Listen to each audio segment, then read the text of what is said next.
Hello, I'm David Broadhead and welcome to the business programme here on Kirklees Local TV. I recently had the pleasure of interviewing Eleanor Cummings about the Business of the Month award, organised and sponsored by Eaton Smith Solicitors in association with the Mid Yorkshire Chamber of Commerce and the Department of International Trade. It's no surprise then that I've invited along today one of the more recent winners of that award, Poonam Kaur, Managing Director of FDS Director Services. Poonam, thank you for joining us today and congratulations on recently winning the Business of the Month award. And can you tell us who FDS Director Services are and give us a brief overview of what you do and who for? Yes, of course. And thank you, David, firstly, for inviting me along today. Pleasure. And, we really appreciate this opportunity. And thank you to Eaton Smith for the recognition of Business of the Month. So FDS, yes, we're a corporate boutique corporate finance firm. We help owner-managed businesses with their business journey, and we have been involved with 400 plus transactions for the past 28 years. And if we've not seen most things, we have seen a lot of transactions throughout our journey, and we know how to help businesses, especially owner-managed businesses, on that business journey. Okay. So can we chat in a little bit more detail about the support services you offer with business development, particularly to owner-managed businesses, and in particular sort of selling and buying businesses and also raising finance? Definitely, David. The core services that we provide include helping owner-managers either buy or sell their business. We look at raising finance for businesses, depending on where they are on their growth strategy. We will also assist with company valuations. We've dealt with long-term incentive plans to get in place key management for the growth of the company, and we will help on other consultancy levels. But I think one pattern that brings it all together is that we're working with owner managers working towards a successful exit. So whether that is whether they've just started and they're looking at their growth strategy and they need to raise finance to ensure that they can get on that path towards their end goal, then we would look at that step at that stage. Right. And we'd work with companies, throughout that business journey, working them towards that successful exit, because when anybody goes into business, you've got to have a view that at some stage you're going to come to a time where you want to exit and hopefully seek the rewards of all the hard investment and time that you've put into that business. Yeah, it's one of those wonderful expressions, isn't it? You've got to start with the end in mind. Definitely. And it's incredible how many businesses don't do that, and then suddenly, they're at the edge of a precipice and think, what do I do next? Exactly. And I think a lot of businesses forget that, actually there is so many options available. Absolutely. And, it's really working on the strategy of that business and having that in mind. And there's huge support available, and there can be so many different routes towards that exit, whether it's a management buyout or whether it's private equity investment that's taken up, or a bigger trade buyer to take on. So all those aspects do help. And we're here because we've experienced over 400 transactions. We've seen most things. So we know where help is required, and we have so many contacts that can assist with that. Yeah.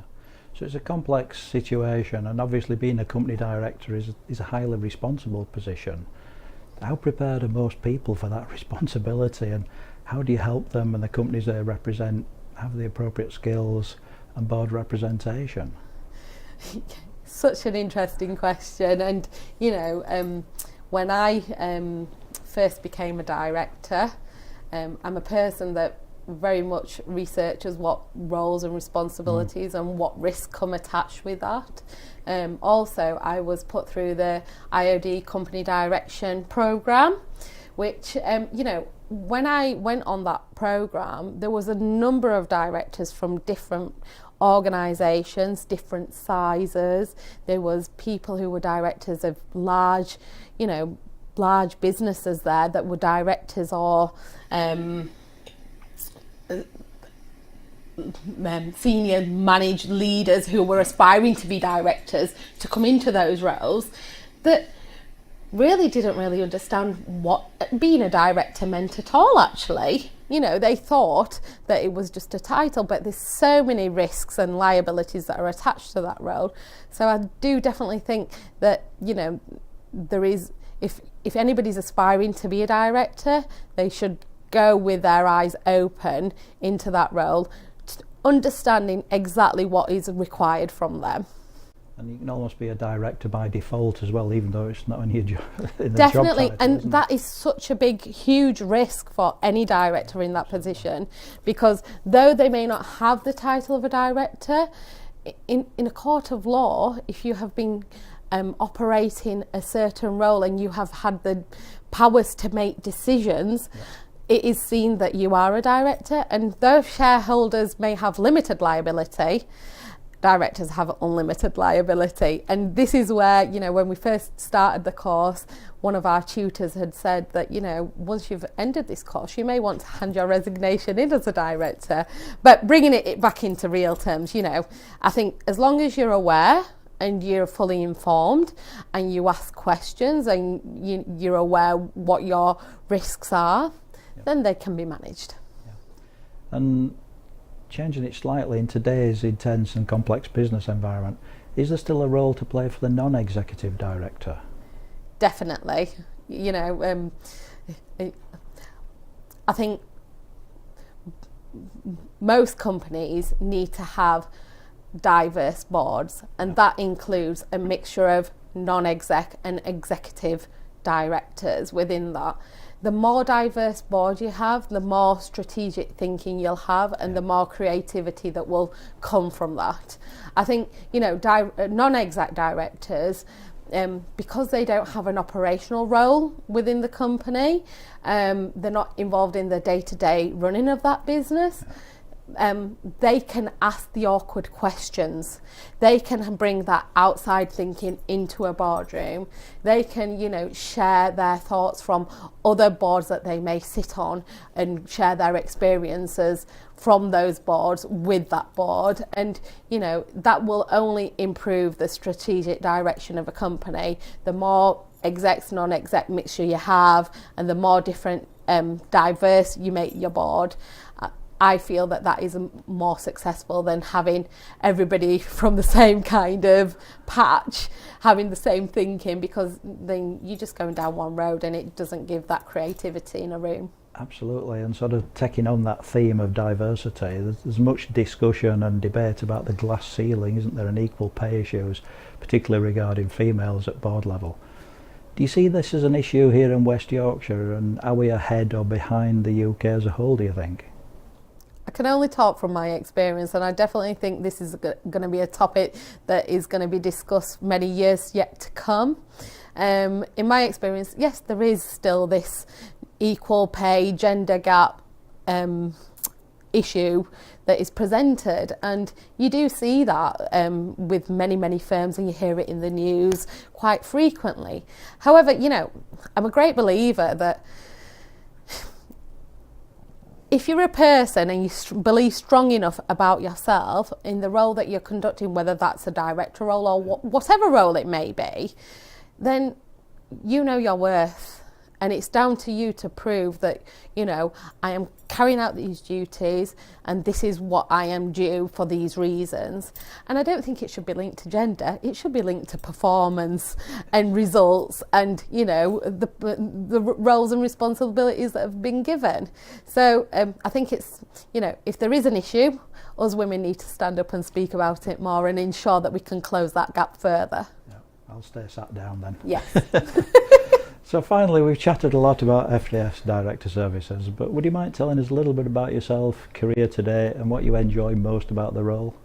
So I am a Huddersfield-born Yorkshire girl, and in terms of my career, so I finished college at 18, started my apprenticeship with a firm called Clough & Company Accountants based in Cleckheaton, trained as a senior auditor and a qualified accountant, and during all that I decided to have 4 4 children and there's all these people that say that I've got to get my studies out of the way first and then I'll think about family and taking it from there. I did it all at once. I was very much determined that actually my family and my children have been my strength, and ensured that career has always been a main focus in my life, even though family has been number one. But they are my drive and I want to succeed, and I've got 3 girls and I've got a little boy, and with all of that, I want to show that anything can be achievable. So I've been very determined to show them that there is no restrictions. There's only us that put restrictions up. Otherwise, the world's your oyster.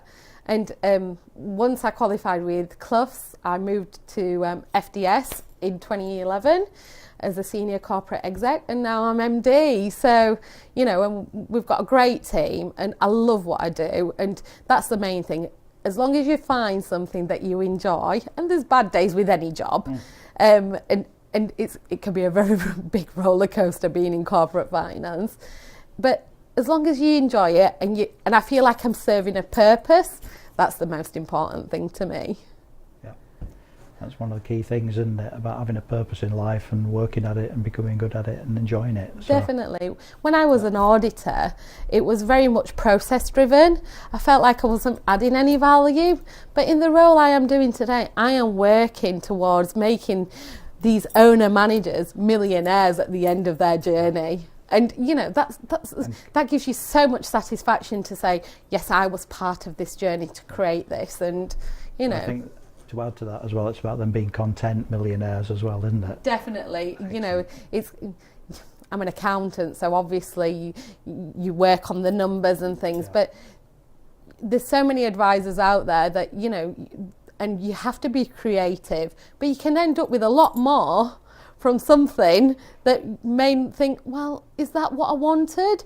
So it's all about the tax planning and things that come into place, and that needs to happen right at the beginning too, not at the end when you don't have time. Brilliant. Well, that's all for this week. Once more, I'd like to thank Poonam Kaur, Managing Director of FDS Director Services, for telling us all about the support services they offer. And I look forward to seeing you next time here on the business programme on Kirklees Local TV. Goodbye.